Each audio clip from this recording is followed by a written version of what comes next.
Sa isang impeachment case na sinusubaybayan ng buong bansa, maraming kilalang abogado ang humarap upang depensahan si Vice President Sara Duterte. Pero sa likod ng mas veteranong mga pangalan ng legal team, may isang abogado na unti-unti ring nakilala ng publiko. Siya, si Attorney Lyndon Miguel C. Baquel. Sino nga ba siya? At paano siya napabilang sa legal team na humaharap sa isa sa pinakamalaking political at legal battles sa bansa? Kilalanin si Attorney Baquel. Ma'am Gina, kaya po ba paulit-ulit ang sagot nyo kanina? Kasi paulit-ulit lang rin po yung tanong sa inyo. Objection, that's vague. I withdraw, Vague. Your Honor. Vague. Nice try, vague. Si Lyndon Miguel C. Baquel ay isang Filipino lawyer at senior associate ng Fortune Narvasa and Salazar Law o FNS Law. Ipinanganak noong 1995, nag-aral siya sa Ateneo de Manila University kung saan natapos niya ang Bachelor of Science in Management, major in Legal Management na may minor sa English Literature. Pagkatapos nito, ipinagpatuloy niya ang kanyang pag-aaral sa Ateneo Law School para maging abogado. Bago pa man siya tuluyang naging abogado, nagkaroon siya ng exposure sa public service. Naging intern siya sa Public Attorney's Office sa Quezon City at sa Ateneo Legal Services Center kung saan tumutulong siya sa mga nangangailangan ng legal assistance. Noong 2022, na-admit siya sa Philippine Bar at nagsimula ang kanyang professional career bilang abogado. Ano ang kanyang specialization? Hindi lamang isang larangan ang kanyang pinagtunan. Ayon sa profile ng FNS Law, kabilang sa kanyang practice areas ang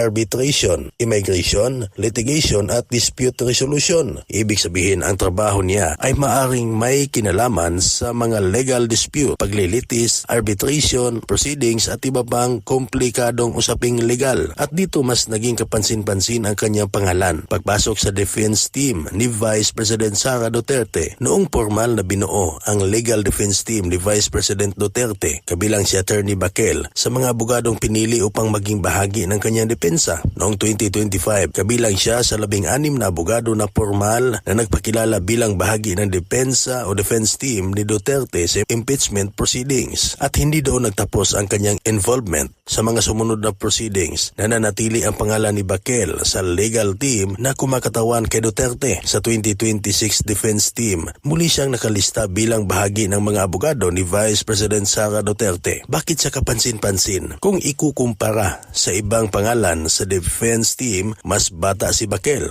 Pero ang pagiging bata ay hindi nangangahulugang wala siyang karanasan. Sa kanyang professional background, makikita ang kombinasyon ng legal education mula sa Ateneo at exposure sa litigation, arbitration at dispute resolution. At habang lumalalim ang impeachment proceedings, mas nakikita rin ng publiko ang iba't ibang abogado na bumubuo sa defense team. Si Baquel ay isa sa mga abogado na bahagi ng mas malaking grupo na nagtatrabaho upang ihanda at iharap ang legal arguments ng kampo ni Duterte, higit pa sa isang impeachment case. Mahalagang tandaan na bago pa siya maging bahagi ng isang high-profile political case, may sariling legal career na si Baquel bilang senior associate ng FNS Law. Kabilang siya sa mga abogado ng firm na humahawak ng iba't ibang uri ng legal matters. Sa kanyang personal profile, inilarawan din ang kanyang interes sa pagmamaneho, pagtuklas ng mga bagong lugar, pagkain at paggugol ng oras kasama ang pamilya at mga kaibigan. Mula sa Ateneo tungo sa Philippine Bar at ngayon ay nasa gitna ng isang high-profile impeachment case. Unti-unting nakikilala ng publiko si Attorney Lyndon Miguel Baquel. Maaring hindi pa siya kasing sikat ng ibang veteranong abogado sa kanyang team, pero sa isang kaso na nangangailangan ng matinding legal preparation, bawat abogado ay may mahalagang papel. At habang nagpapatuloy ang impeachment proceedings, isang bagay ang malinaw. Si Attorney Baquel ay isa sa mga batang abogado na ngayon ay nakikita sa isa sa pinakamalaking legal battle sa bansa. Ikaw, ano masasabi mo sa video natin ngayon? At kung nagustuhan mo ang video ito, huwag kalimutang i-follow, i-like at i-subscribe ang artikulo. Maraming salamat.